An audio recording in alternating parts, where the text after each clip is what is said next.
संस्कृत से ही तो सब निकली, हिंदी है, बांग्ला है, जो भी नॉर्थ इंडिया की भाषाएं हैं, सबकी जो मूल भाषा है वो संस्कृत है। संस्कृत कितनी सुंदर प्यारी भाषा है, आप देखिए। संस्कृत निष्ठ हिंदी, जिसको तत्सम प्रधान हिंदी कहते हैं, वो जब वो मंच सज्जा मोहन राकेश लिखते हैं, ये नाटक का नाम है लहरों के राजहंस, और उसका जो पहला सीन है और उसका पहला अंक वो लिखते हैं, देखिए। और आप जैसे जैसे मैं पढ़ता जाऊँ, आप ये जो मंच सज्जा है इसकी ओर भी आप ध्यान दें। वो लिखते हैं, दाईं ओर गोलाकार चबूतरा, सुंदर बिछावन तकिए, पीछे एक ऊंचा दीपाधार, शिखर पर पुरुष मूर्ति, बाहें फैली हुई तथा आंखें आकाश की ओर उठी हुई। एक प्रतिमा का चित्रण दिया।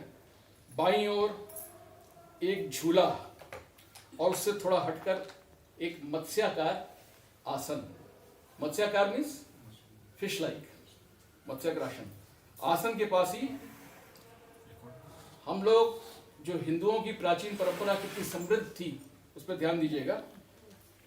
आसन के पास ही मदिरा कोष्ठ, वाइन कैबिनेट।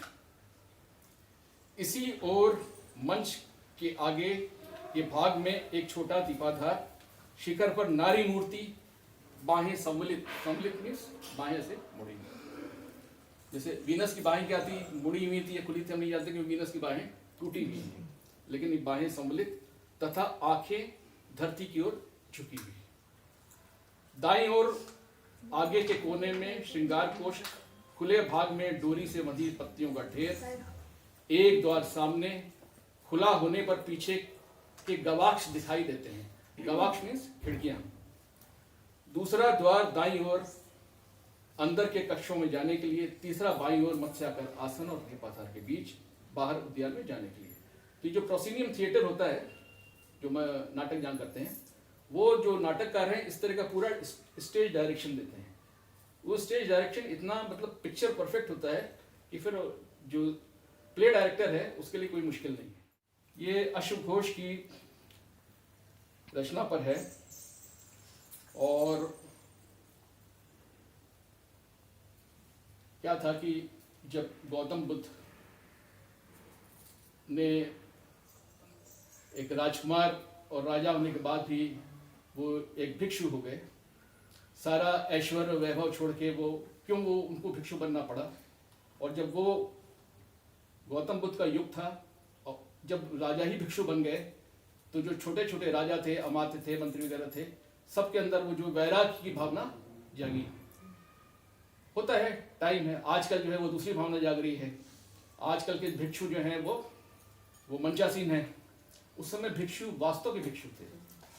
तो राजा लोग भी अपनी ड्यूटी छोड़कर उन्होंने असमय वैराग का धारण किया, और उनकी रानियां कहती रही कि अरे मत जाओ, भिक्षु मत बनो, लेकिन उनका मन इतना चंचल था कि कभी था अपना ऐश्वर्य छोड़ेंगे नहीं और कभी वो गौतम बुद्ध के साथ जाएंगे। तो यही इसकी थीम है, लहरों का राजहंस।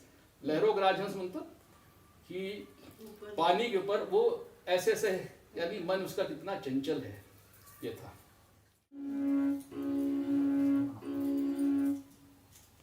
आई